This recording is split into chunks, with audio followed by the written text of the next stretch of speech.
Hey, what's up, everybody? Welcome back into another episode of Fast and Focus, where we dive into topics that go beyond the form of traditional self-discipline. My name is Zach Matthews, and today we're going to talk about how to overcome learned helplessness while you're on your journey to self-improvement. Let's dive in.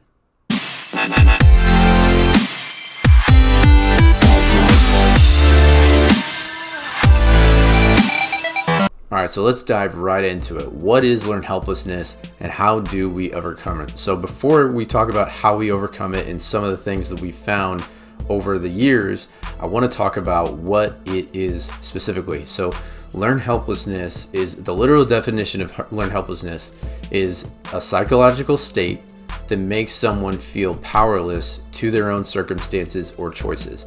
So another way to interpret that in more layman's terms or modern day terms is that learned helplessness basically makes you feel as if you don't control your own destiny, right? You feel like no matter what you do or how much thought or effort you put into a certain thing, things aren't going to go the way that you planned because you feel as if you don't have power over the way that situation will turn out. All right, so now that you guys understand that learned helplessness is something that happened gradually over time through repetitive failure, I want to give you guys a visual of what that actually looks like. So we're going to look at the emotional cycle of change chart. This is something made by Daryl Connor and Don Kelly way back in 1979 that perfectly encapsulates the 5 different emotional stages that we all go through when we're trying to accomplish different goals. So those goals could be anything from losing weight to starting a business to taking the leap into a new career to also reconnecting with a loved one or helping a loved one overcome some sort of personal obstacle. Whatever that is, we all go through these 5 stages in some capacity. So let's start with the first one. We're gonna break down each of these real quick. So the first stage is uninformed optimism. So let's use the example of the goal of losing 50 pounds. Let's say that I've decided, you know what, Zach, you've always talked about losing 50 pounds. It's time to go all in. Let's do it. So first stage 1, the uninformed optimism would be me saying, you know what, I'm all in. I'm riding a high. Let's do this. I'm going to work out 6 times a week. I'm going to eat better. I'm going to eat all the right meals. I'm never going to have a cheat meal again. That's uninformed optimism. That's stage 1. So after stage 1 happens, then over the next couple days, couple weeks, maybe even the next couple months if I'm lucky, I start to realize that there's more to this than I thought, right? I start to maybe get a little overwhelmed. I bit off more than I could chew, so to speak, on, the number of times I was going to go to the gym every week. Or, I was going 6 times a week for the first 4 weeks and didn't really see as many results as I was hoping for. That's when we gradually fall into stage 2, which is the informed pessimism phase. As you can see, this stage is right below the line of optimism and pessimism, right into that line of pessimism. And this is when we understand that there is more to this goal than we initially thought. And it doesn't matter how much you actually plan for a goal, there's always going to be something that hits this stage and eventually gets you to a point where you're like, oh shoot, there's way more to this than I thought. So it's perfectly natural, perfectly normal. And, when we're talking about learned helplessness, this stage, that's when learned helplessness starts to occur. Now, stage 3 is something that's what I want to focus on when we're talking about learned helplessness. So stage 3, as you can see there, is called the Valley of Despair. This is, again, as you can see from the graph, the lowest point in any journey of self-improvement. So, using my example of losing 50 pounds, that would be, oh shoot, I'm at the lowest point possible. I'm not seeing the results I want to see. I've been trying this for weeks now. I've been trying this for months now. I'm not seeing the results that I want to see. I'm considering giving up. As you can see at the very, very bottom there are 2 routes that you can go with this. You can either go backwards and quit and repeat phases 1 through 3 over and over and over again. That happens, probably 99.999% of the time. And then, or you could go the opposite way, which is to push through to success.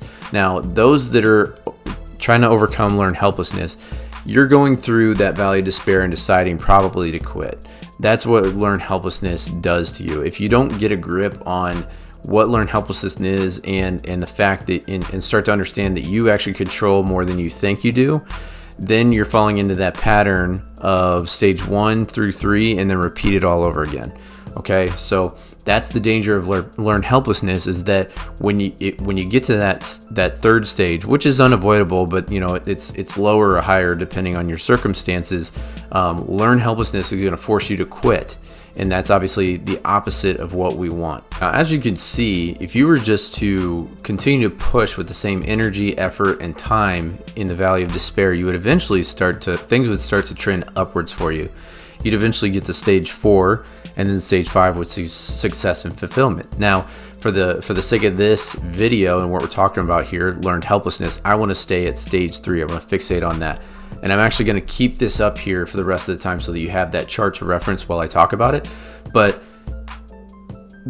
knowing stages 1 through 3, you start to have those uncontrollable factors eat away at your confidence, your mental health, the motivation to keep going, because you're going to start to think, what's the point of all this? It also limits your decision making, because you're not going to feel like anything that you do or decide is actually playing a role in your likelihood to accomplish something. You just feel like you're a victim of the circumstances, as if some other entity, or circumstance has to decide whether or not I'm gonna lose 50 pounds, right? Now, it's important to understand that learned helplessness is just a thought, right? We can't let it hold us captive, because if we do, then we're never actually going to progress from phase 3, the valley of despair, to stage 4. Now, the danger of that is that you're actually, whether you know it or not, you're building a habit of succumbing. You're building a habit of quitting. And that's not something that you want to carry into other aspects of your life, but it is if you let it. If you learn helplessness and you stick to it and you actually rely on it, then you become a victim of it, and you start to develop the habit of quitting in the valley of despair.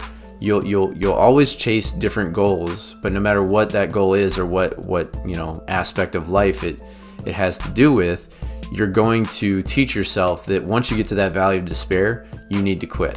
And that's obviously not what we want to do. So how do we overcome that, and how do we fight through that to get to the other side? All right, so here's the most important part of the video. We understand what learned helplessness is. We understand why it can be such a drag on our goals and even help us, cause us to develop a habit of quitting, and why we want to avoid that. We understand all that, but how do we avoid it, right? How do we overcome it? So here's my tips to you. I got 3 tips for you that I hope you implement today. First, you have to recognize the thought patterns. Learned helplessness is all in your head. There's no truth to it whatsoever. It's all about what you make of it. If you decide that it's true, then it is. If you decide that it's false, then it is. You need to recognize the thought patterns that come across when you start to adopt that learned helplessness.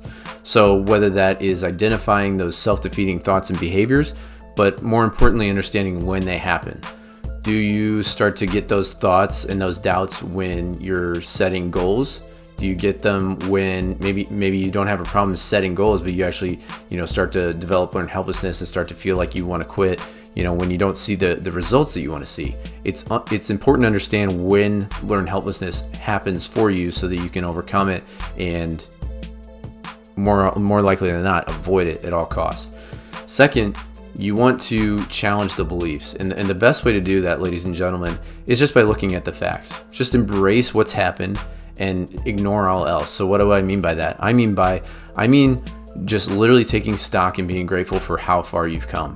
Whether it's even if you're just a few weeks or a few days into the journey, but you made some healthy decisions that have moved the needle for you, and you've gotten that much closer to your goals. That is a huge step, and it should not be overlooked. Embrace the facts, ignore the thoughts. And then third, just take action. Just break down the challenges into achievable goals, right?